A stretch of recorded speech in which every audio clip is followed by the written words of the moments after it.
Hello, Philippines, and welcome to the World News Jam here on DZ, RJ, and RJ TV. My name is Lecain. I will be talking about stories going on around the world, some of the most interesting things in the news. Now, I am a bit under the weather today, but I'm here, and we are so glad that you are here with us. Now, the wonderful Lali Tolentino will be out here in a moment to discuss with me some of the things that are on your mind, some of the questions that you have sent in. But first, it's been an interesting week in the world, and I wanted to take a look on how the world has been changing in unexpected ways.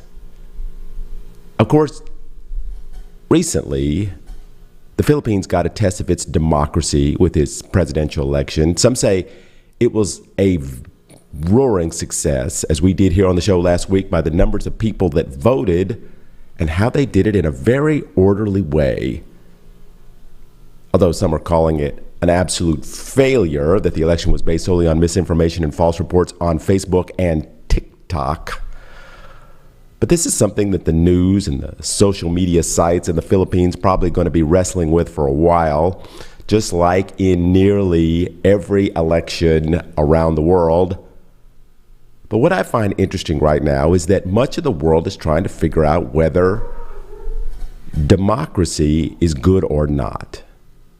Is it better to have a leader that cares for its people, their choices, tries to better itself in the world? Or is it better to have a leader that uses the military to oppress its people, give them little choices as it fills them with information based on a reality that they want, that they need to stay in power?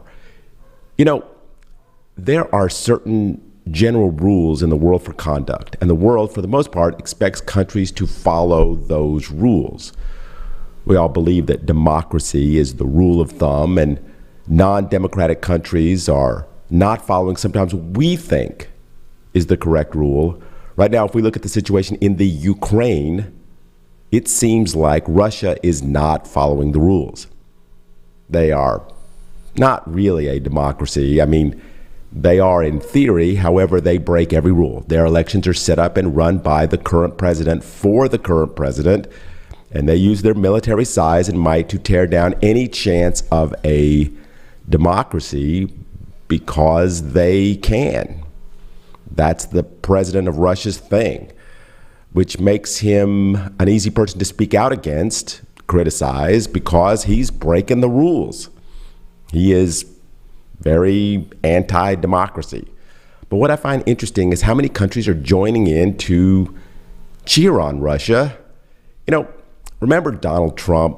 He would never speak out against Putin, even if Putin had someone murdered via radioactive poisoning, because in reality, Trump wanted the U.S. to be more like Russia. He loved the idea of being able to take the country's wealth for himself and jailing or beating up others who opposed him. I mean, that's according to what he said. I mean, that is what he said. And his supporters loved him for that.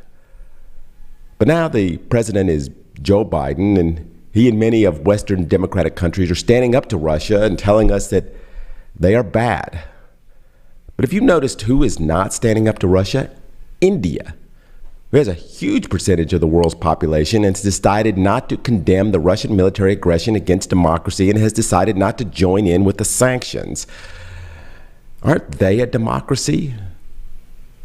Indonesia, second largest democracy in Asia, also not supporting the world's efforts against Russia. South Africa, the largest democracy in Africa, is also siding with Russia. The largest democracy in South America, Brazil, not speaking out against the war in Ukraine. Iraq, one of the few democracies in the middle of the Arab world, will not condemn the Russians. Now, I know what you're saying, that most of these countries need Russia for things they produce, and they don't want to anger a giant military state because, well, we don't know what's going to happen next year. We just had COVID and inflation, and I don't know if you've taken a look at the world's economy lately, but I think also these countries are a bit worried about standing up against authoritarian regimes. It makes them nervous. The U.S. and the EU are constantly promoting the way countries should be, is the way of democracy and the way of freedom. But some countries are that's not for me. They even vote for kleptocratic dictators sometimes, even wannabe dictators, like the one we voted for in the U.S. Many countries are starting to believe in this, or are fooled in believing that this is what they really want. Having a world like this somehow is better for them. Russia is currently trying to change the borders of its country by military force, and most of the people of Russia, most of them anyway, are cheering it on. Kind of the way the world has always worked in the past. He who is the strongest, who has the biggest army, gets to draw the lines. China is clearly on board with this, as we see week after week of the numbers of ships and military aircraft trying to redraw the lines in the South China Sea. Is the world leaning toward autocracies? Are leaders that rule with an iron fist and blatantly steal and lie to their people, are they slowly taking over? It's a hard sell to some to say that the world should stand up for democracies like the Ukraine, when many countries are just not democracies anymore, or they never were, or they're never going to be in the future. It's becoming increasingly more prevalent that many in the world do not want to cheer for democracy because they either don't use it at all, or they fear it, or it makes them feel stronger against the West. Maybe in the future, the world will not be a democracy with freedom of thought, but will be more full of military states like Myanmar or North Korea. Getting countries to stand up against Russia was not as easy as the West thought, because for many of the world, going against a dictator is not so easy when you yourself are leaning towards that. Right now, Finland and Sweden want to join the West in its stand against Russia.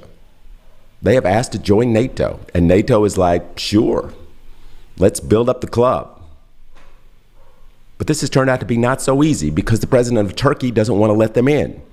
Turkey, who has one of the largest militaries in NATO and is run by a leader who is not far from what we have been talking about today, he would like to stay in power forever. He's claiming that Sweden harbors terrorists. He wasn't in charge when the NATO alliance was formed. I mean, if you remember, just a few years ago, Trump wanted to end the U.S.-NATO alliance. Marine Le Pen, the French presidential candidate, she wanted to pull France out of NATO and the EU. Where would the world be right now if those two had been elected? And the U.S. and the French elections were very, very close. Things sometimes seem so easy in thought, but in practice, the world is much more fragile than we realize. The world is continuously being shocked about who a country votes for its leaders. How we wake up one day and realize that history is not at all what we expected.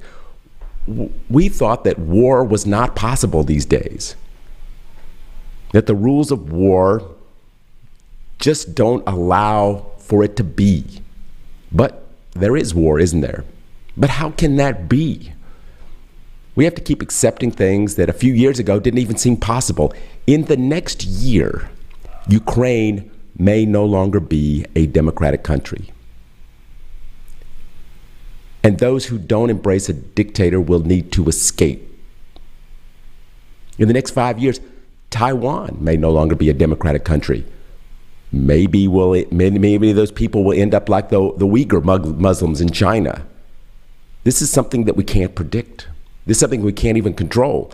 Just like in the days of the Roman Empire, the quest for power and land can be decided based solely on the size of your military. Entire civilizations have been wiped out and removed based on that. Whoever has the biggest military decides what the rules are.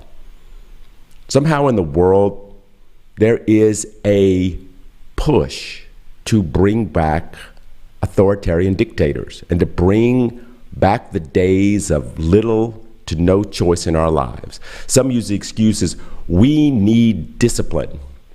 And if we don't have an iron fist at the helm, we will be taken over by the communists or the Jews or the Chinese or the Nazis or the blacks. Right now in the US and part of Europe, groups are praising Putin for his war in Ukraine. Now, most of these, white supremacists believe that the world needs more Putins.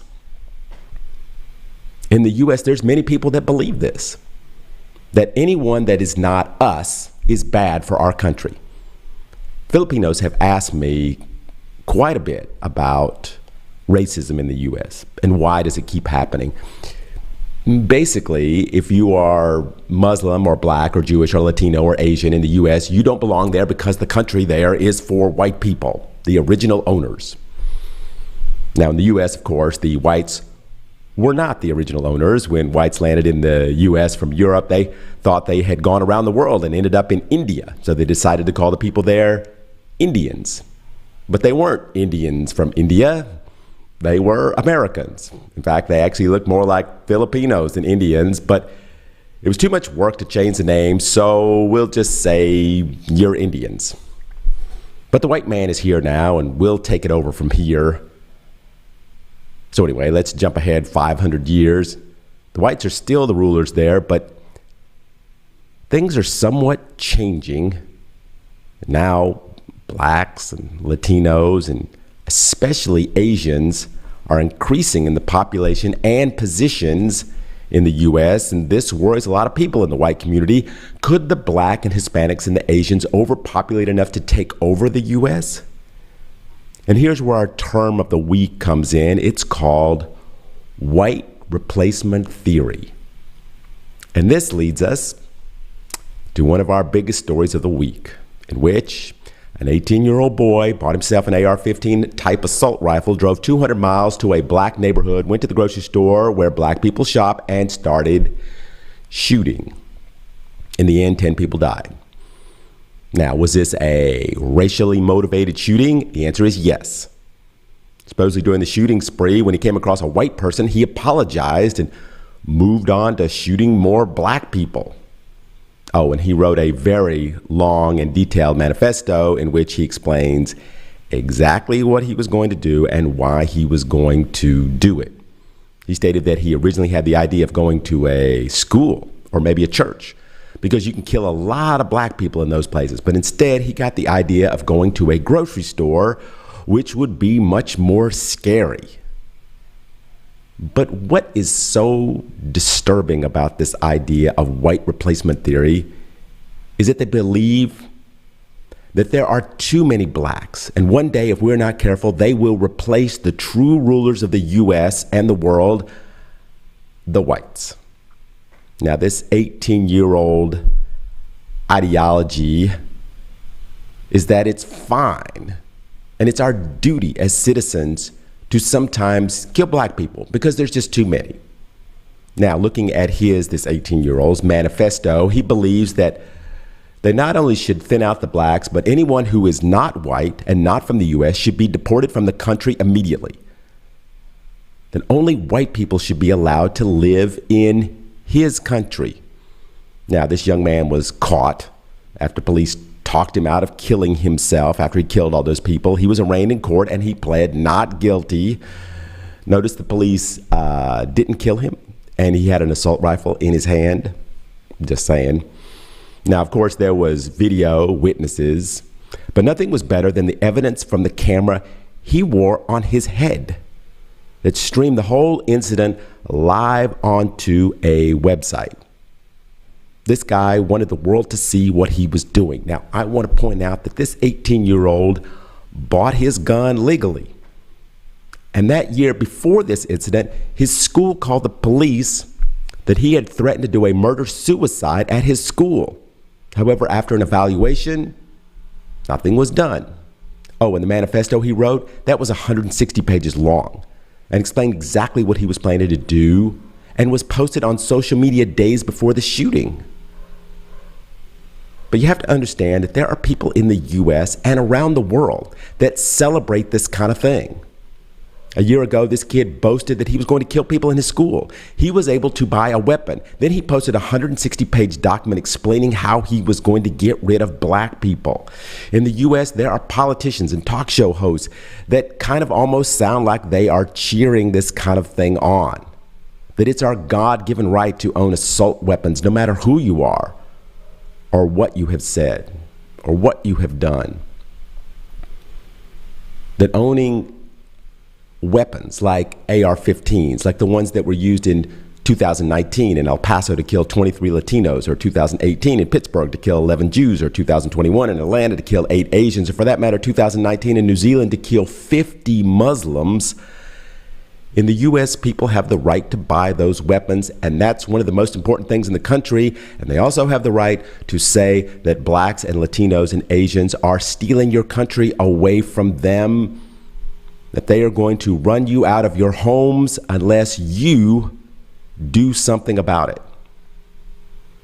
Yes, freedom of speech. You can write about white replacement theory and post it on the internet explaining how you are going to take an assault weapon that you bought legally and kill non-white people who are ruining your life. It's your right as an American. Now, if you tried to take this right away, take this guy's gun and his right to express himself on the web, the right-wing conservative party's heads would explode. This is something I think Filipinos should be aware of in order to understand why these things keep happening in the U.S.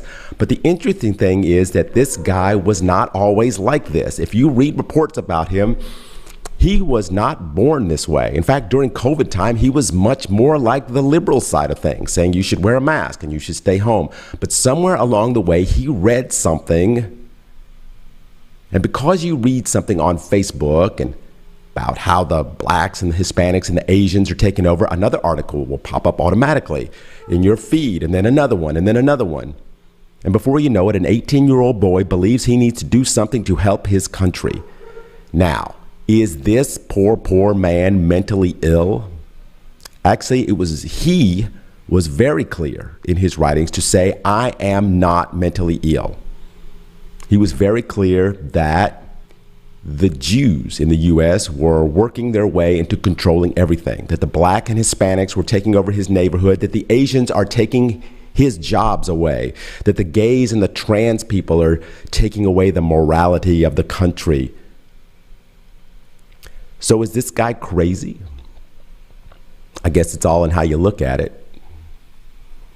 He seemed to believe that he was doing the right thing. Many others believe it too. Right now in the U.S., there are politicians that want to change the history of the country so as not to offend the white people. The educational officials are saying that we should not talk about people who were killed in history, or their land was stolen, or maybe the economic oppression that white people put on them in the past, because it may offend white people. That it's time to move forward and forget about the past.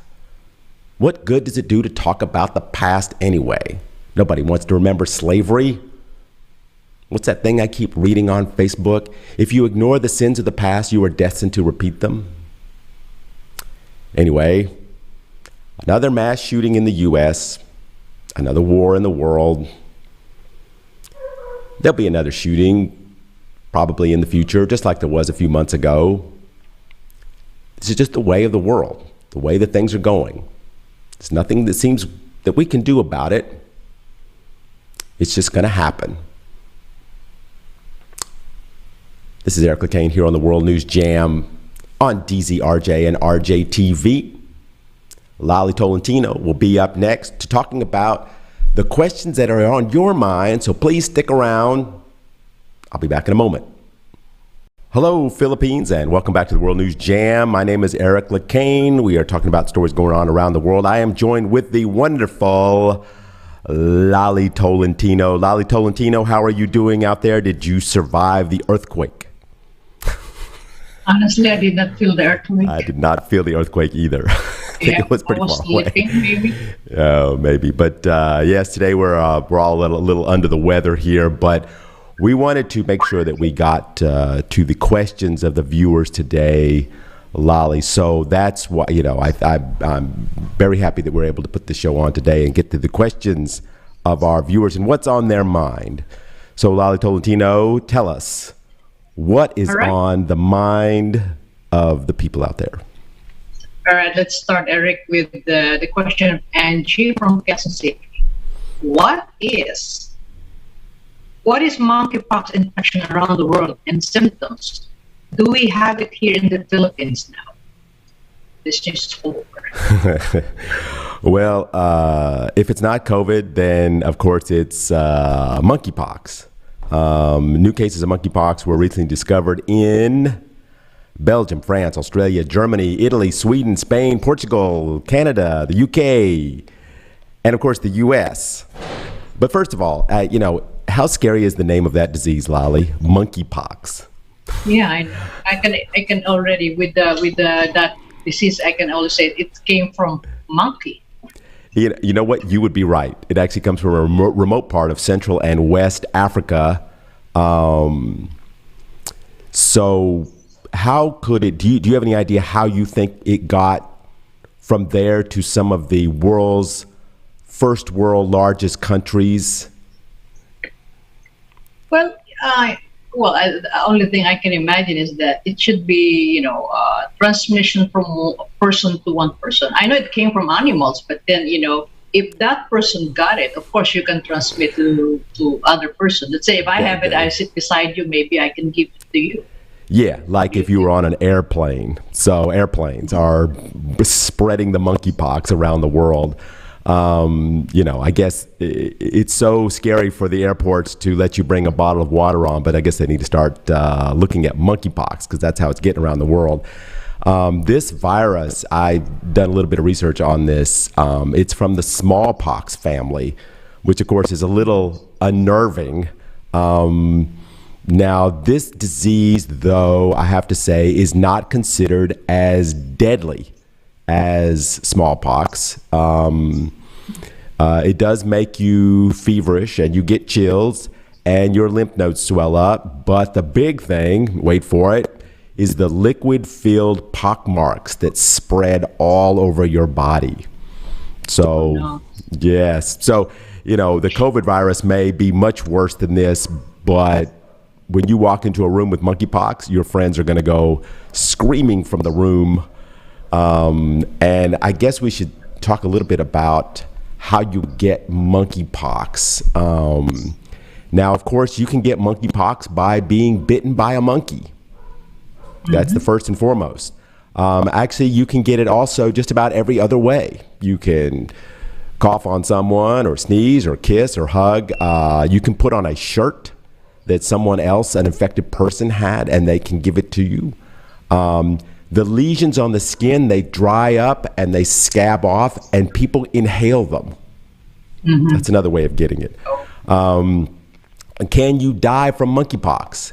The answer is yes, but it's rare. Usually people die because they live in some faraway land where they don't have medicine or something, and that's... but they have come out and said that they do not believe that monkeypox will reach, even though it's in all these countries, it will not reach pandemic levels. So we think that we're okay. Just by the way, the monkeypox was first discovered in 1958 in crab-eating macaque monkeys. Anyway, and then it was found in humans in 1970. And through cases in Africa. And then in 1986, it found its way to America via prairie dogs, which came infected. And the Gambian pouched rat, which was imported from Africa, they brought the monkeypox. Some people eat those things. So you don't want to be eating Gambian pouched rats or running around crab-eating macaque monkeys. I don't know if I'm saying that correctly. But anyway, I think we're okay. Yeah. And did you see, I saw the video of some, guys they have this, what do you call this? And, just look at it and my God, it looks scary and yucky. It looks horrible. It looks really bad. I mean, you're not going to die from it in most places because they have medicine for it, but you're going to look really scary. Yeah. All right, let's go to Marie of Manila. You will not turn into a monkey. What's in the cargo plane sent by North Korea to China? Is that help for a pandemic? All right. or So, maybe yeah, something else. yeah, this is a big story. There are 3 cargo planes that flew from North Korea to China and then back again. What was in those cargo planes, no one knows. But if I had to guess, I would say that it's vaccines. I'm pretty sure I'm probably right. It's not dog meat on a stick. I don't think I should say it's a stereotype for Chinese North Koreans, but I think it's vaccines. Well, I hope so. The North Koreans who had no COVID at all of a sudden have 2 million cases. And that's in 1 week. I don't believe that really, but North Korea has refused all help from other countries since COVID began, but it looks like they are now accepting help from China. Of course, now China has its own problems right now with COVID outbreaks. They've been sending Sinovac, which is their vaccine, all around the world, many doses to the Philippines. But it looks like they are stepping in to help the North Koreans. North Korea has gone into a complete lockdown, which is a country that is permanently on lockdown from the world anyway. With this, COVID outbreak in Korea, many people around the world are worried about what's going to happen in North Korea now because of the constant other problems that they have with the humanitarian crisis and the millions of people that don't have food or medicine or anything. And this lockdown is going to cause an even bigger crisis there. So they're hoping that the Chinese will be able to step in and give them vaccines, because before this, North Korea had 0 vaccines. Not one single person had been vaccinated in the entire country. Yeah. I mean, it's about time to help each other, no matter what. Even though you're kind of enemy, just send them the good vaccine. Don't send them some vaccine that will kill them. So, it's a time for humanitarian, help people, no matter who they are, North Korea, they're Muslim, Christian, whatever. I mean, help. Extend your help. This is not the problem. The problem is North Korea won't accept the help. The Western countries have tried multiple times to give them vaccines, and they refuse them. So I think the issue right now is Kim Jong-un needs to, say, okay, all right, listen, you can help me. I may shoot off I think he shot off a missile last week. We may shoot off possible nuclear warheads, but help us anyway. And I think that I say a lot of things here about North Korea and about China, but if China can get them some vaccines, I think that's great for the North Korean people. Yeah, why not? This is about time. If you're a hard-headed leader of your country, do something for your people. Anyway, yes. Listen to Lolly Tolentino, Kim Jong-un. Yes. Let's go to Monoposit. What is the UFO that the U.S. Congress is taking seriously? What is this UFO? Unidentified flying object? Yes, that is it. Here we go again, I guess. Actually, Lolly, it was 50 years ago, the last time they did one of these types of hearings about UFOs. They kind of forgot about it for a while, but now it's come back up again. And when they did this hearing, I was hoping to see some kind of video of a giant flying saucer or some giant craft that was glowing up in the sky. But after I watched the hearing, it was kind of a letdown, because the videos were very short snippets of something. It was more about what they called UAPs, unidentified aerial phenomena.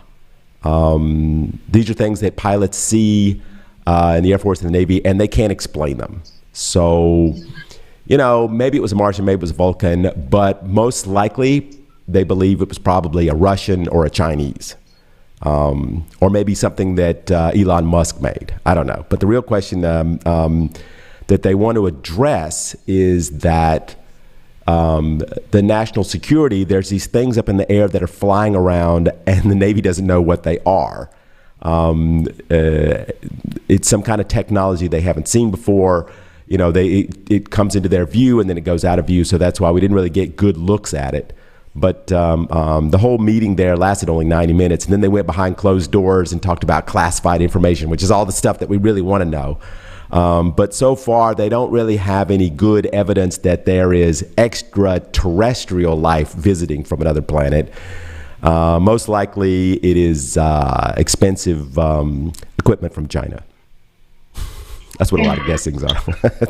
Well, let's wait till the time they. Do you believe there are people from outer space here on the planet now, Lolly Tolentino? That's what I heard, but I don't know where they are.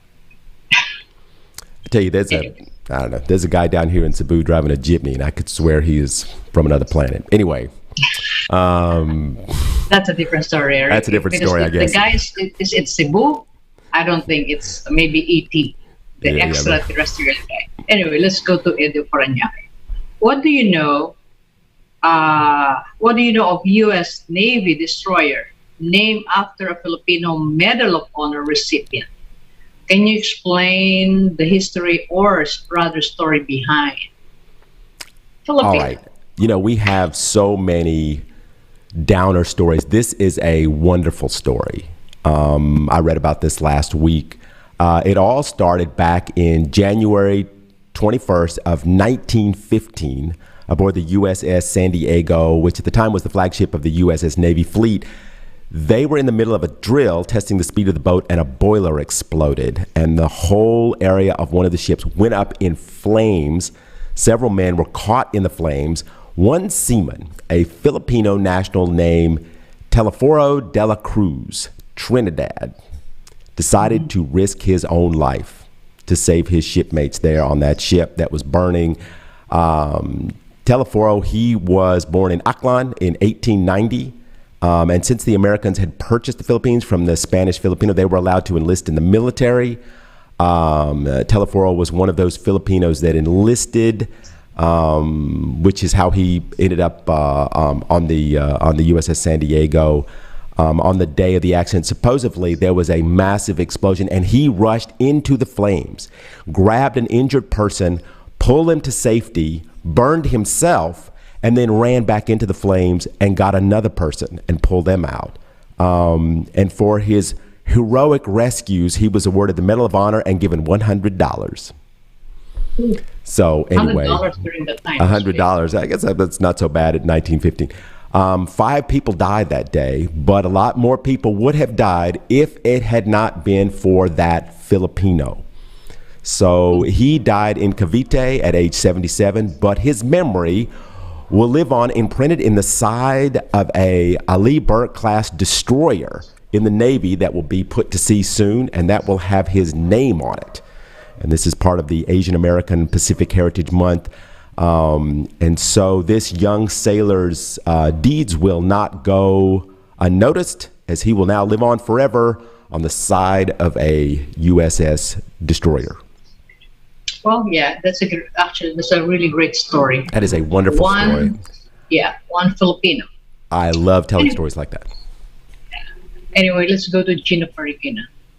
All right. This is your favorite guy. What is the issue saying Donald Trump never learned his lesson? What is this? I know every time you say, Eric, it's your favorite guy. Okay, here comes a question about Donald Trump. Now, I'm not exactly sure what this person is asking about. This could be one of the many lessons that he hasn't seemed to have learned yet. But I think there's one this week, especially this week, what happened in the Republican primary. There's a big election coming up soon in the U.S., and it is for the power of the Senate. It is what's called the midterm elections in the middle of the presidential term. And right now, the Senate is dead even. The Republicans, the Democrats are exactly even, which means the tie-breaking vote is the vice president. So if just one Republican were to win a seat from a Democrat, the balance of power would shift. This would, of course, weaken the fragile state that the Biden administration is already in. He's in the middle of all kinds of problems. But who is in the middle trying to sow discord and chaos to this whole process? That would be Donald Trump. He's still mad about getting beat in the last election. He's gearing up for another run for the presidency, and he's going to run in 2024. So what a better way to jump in to the Republican primary to get ready for his presidential thing where he goes in and he tries to make sure that his guys win. And of course, his guys are some of the strangest ones. So he's doing his normal stuff. Just like in business, if you lose at something, according to Donald Trump, just say that was your plan. That's what I meant to do. I lost a bunch of money and I went bankrupt, but that was very smart what I did going bankrupt, which is the same way he does in politics. If you lose, just say you won and just keep saying it over and over and over again. So that's what they are having trouble with now in the Republican primary, because he's got this guy, Dr. Oz. I told you, all these candidates are these weird guys. And Dr. Oz is in a very, very close race, and they're going to have to recount. So what Donald Trump is saying is that he already won, even though he's behind. And sometimes, they will say he's gotten people, this is the new way, before the election even starts. Before it even starts, if you lose, then you were cheated. So Dr. Oz is playing the same game now. Dr. Oz is a TV talk show host, just like Donald Trump, who promoted pseudoscience and a mixture of alternative medicines and faith healing. He's into paranormal beliefs. This is the guy that Donald Trump is trying to get into the Senate.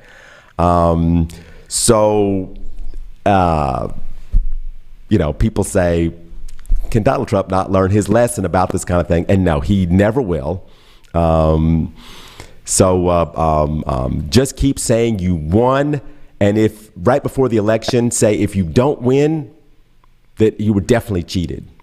So that is the, I think that's what they're talking about. That statement is like very popular. Like, if you lose, you were cheated.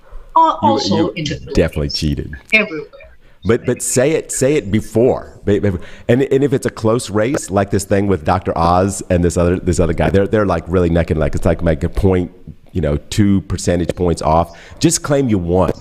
When they're recounting the votes, just say I won. Just come out and already announce it that you won. So then if you lose, then it looks like there's something wrong because you already said that you won. Anyway. All right, whatever. Okay, now let's. That's a big there's whatever. Something for a change. Okay, let's go to Danny of Quezon City. What is the most dangerous cheese and why? I love cheese. Tell me, Eric. I love this question. Dangerous cheese? It's an odd question, but I think I know where it came from. It came from a travel article because I've read the same article. And it's about the famous Casu Marzu cheese. Sometimes in the world there are food that you have to ask, who thought this was a good idea? Who made this up? Why is this a good idea to eat this? So here's what you do. You make your cheese and cracks form on the top of the cheese. And then skipper flies fly down into the cheese. They lay their eggs into the cracks of the cheese, and then maggots, they will hatch and eat their way through the cheese paste, and they make it very smooth and creamy. Now, there are 2 ways to eat this cheese. You can grind up the cheese and the maggots together to get that extra protein, or you can crack the cheese open and eat it as is. So, once you open it up, the maggots are all in there squirming around, and you eat the maggots live for the full body taste of the cheese. Now, supposedly, this is a very spicy cheese. It will stay in your mouth for hours after you eat it. Some people claim, now a lot of this is very important, this might be an aphrodisiac to get those sexual juices pumping. But the problem that they have with this cheese, which is why it's claimed to be the most dangerous cheese, is that you're not supposed to eat live maggots. There's a possibility they can work your way into the intestines and cause you a problem. Ooh. Never mind the cheese. Lolly, what is the strangest thing you have ever eaten? Well, I don't really. I'm not that daring person to try something that maybe I will regret. Some people, they can try eating. What do you call this? They say, what do you call that? Something not ethnic, but there's a word for that. They're gonna eat what is your favorite pet there? Fred, frog. Frog. Yeah, Have you ever had some people etog? eat I was frog. looking up some Filipino things. Etog, which is a salted pork you put in a jar for several weeks until it's infested with maggots. So the Philippines has something similar. So I know everybody's talking about eating the duck eggs, but something else I looked up, tuslo bua. Do you know what that is? Am I saying that right? Pork brains. There's a lot of things in the Philippines they have that I don't think that I would ever eat. Anyway, Yeah. Never mind. I don't want to eat those. Whatever it is, they said it's their delicacy. let's see Forget if how about many your people are delicacy. listening to the radio while they are having lunch. All right. What's next? Sorry, guys. For dinner. Okay. All right. Okay. Let's now. Okay, let's go now to Ed of Pasig. Why is a baby formula supply is getting worse? I think this is in US, right? Baby formula. Yes, yeah, this has turned out to be a huge story. A beginning was centered around two babies that died during a time when the largest milk maker of Similac in the U.S. found that the milk that they were giving the babies was contaminated. So they shut down the factory in February, and they have not come up with an agreement with the FDA to open back up. So add that with the supply chain problems, and this has led to a massive shortage in baby formula. Around 40% of the most popular brands are sold out, and there's no new supply coming back. You know, it seems kind of funny in some ways that you can't find a can of milk for your baby, but this is starting to get serious. A lot of people don't have food for the babies. They go to the store and there's nothing on the shelf. And the problem is that people don't have other ways to feed the baby. And experts are saying, hey, don't make your own formula because that can be dangerous. So right now, especially in the United States, and they think this is slowly going to filter out into the rest of the world, they're having a big problem with milk. So that people are looking for alternatives. And one of the big alternatives they're looking at is donor milk, which I didn't even know existed. But you're able to pay other women to donate milk to you. And these are called, there's a group called the Human Milk Banking Association. I never even knew that. And they suggest that you go to these people and get your milk. And that's because they're also saying that, they take the milk away and then they say, don't do this, don't do that, do that. Milk sharing is dangerous. You shouldn't share other people's milk. You need to go to the Human Milk Banking Association. So, right now, everybody is blaming all this on Bill Gates. Why? We always blame stuff on Bill Gates because, remember, we blame Bill Gates on COVID and we blamed him on the vaccine. But supposedly Bill Gates has been working over the last couple of years with a company called BioMilk, which is releasing a brand new baby formula.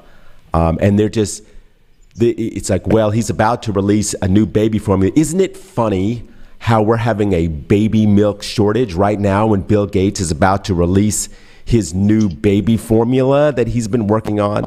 This, baby formula is it's a thing that doesn't use actual milk. They're able to produce a lot of this stuff. So, but as it turns out, that is all hearsay, conspiracy theories, because the company BioMilk will not be releasing its product for 4 to 5 years. But everybody's going after Bill Gates. At this point, though, this has gotten so bad in the United States that the government is now trying to step in. The Democrats came up with an emergency spending bill plan that provide $28 million to help the FDA to inspect baby formulas outside the country. So that is a big problem right now. Now, when they went to do this, the Republicans jumped in and were against the whole thing, saying that that the Democrats were taking baby formula and giving it to the illegals that were crossing the border in Mexico, and that's why we're short on baby formula, and so that's why they're going to vote against this bill to help us get more baby formula. Anyway, 90% of the Republicans voted against this. Jesus Christ. I don't understand really now the Americans. I mean, why do they have to go against something that, something that could help? And this is one thing I don't understand. I don't know what happened to your politics in America, Eric. Well, all right. Let's move on. I mean, come on, just give me some milk. It's just, it's not even that much money. It's $28 million in the scheme of things. It's not that much. And I'm surprised that all the Republicans decided to vote it down. But I mean, come on, partisan politics, about baby formula. This is where the United States is right now. Yeah. Okay. This is the problem that they're having right now. America. All right. Now let's go to M. So Pasay. As per Okta research, COVID-19 cases went up to 19%. What can you say in this issue now? Wow. Well, okay. Yes. Lali Tolentino. The daily cases in Manila went from 59 to 71. That is a 19% increase, which is not bad. I mean, not really. Unless it stays in a trend. I mean, we said, Lali Tolentino, here on the show after the election that there would be an increase in cases. However, we are not brilliant in figuring these things out. A lot of people said that was going to happen. Everyone predicted that after the election, there would probably be an uptick in cases. And there's the fact that Omicron BA 2.12.1 is in the Philippines now. Yes. This is a version of the virus that's even more contagious than the last version of the virus. Some people say it's been here for a while. Right now in the United States, it's becoming the dominant strain there. Now, right now in the Philippines, Omicron is the dominant strain. It has, saturated the Philippines, but it is still unclear how many people have been infected with this new version, the 2.12.1 or 2.1. So this issue is a concern. I mean, not necessarily because of the 19% increase, but the fact that the new strain of the virus is now in the Philippines, and it is very, very contagious, much more than the last strain of Omicron, which was more contagious than the previous version of the virus. So this is something that the Philippines needs to look at because, Lali, right now, the Philippines is coming back. Tourism, people in the malls, people buying stuff, elections. This new version of the Omicron virus, there's no way the Philippines is going to be able to keep this out. I mean, all these people coming back, all these people all this flux back and forth in the airports, it's coming here. It's just how the Philippines is going to deal with it. Mm-hmm. Yeah, and we were warned already before, even election that the case might really go up because of a lot of people are coming together. It's not only the election, because the party that you see every day. You know what? I tried to look for a place to book for event.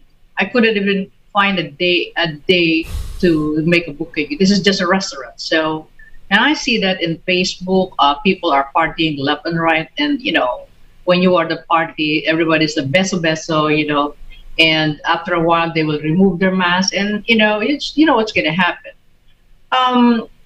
That's why, and all of us should really be very careful. Tomorrow, maybe Tuesday, I'm going to get my second booster. I just want to be protected as well, because I don't know.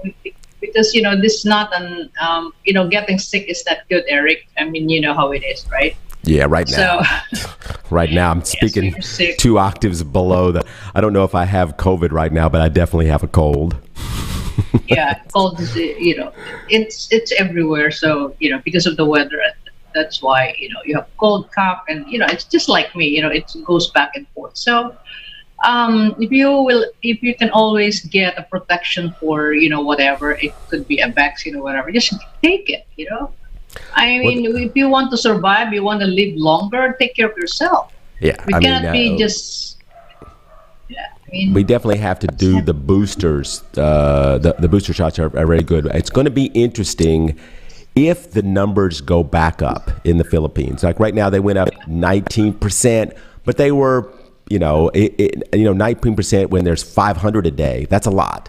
19% when there's 59 a day, that's not so much. But what is going to happen when this new version starts to spread around the Philippines, and a lot of people haven't been vaccinated yet, or they haven't had boosters yet?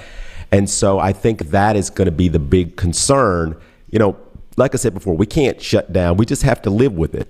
We're going to have to live with it because it's not going away. It keeps changing. The variants keep coming out one after the other, and there's probably going to be another one. Now we got monkeypox going around the world, but right now we still need to be worried about Omicron. And this version of Omicron is not deadlier.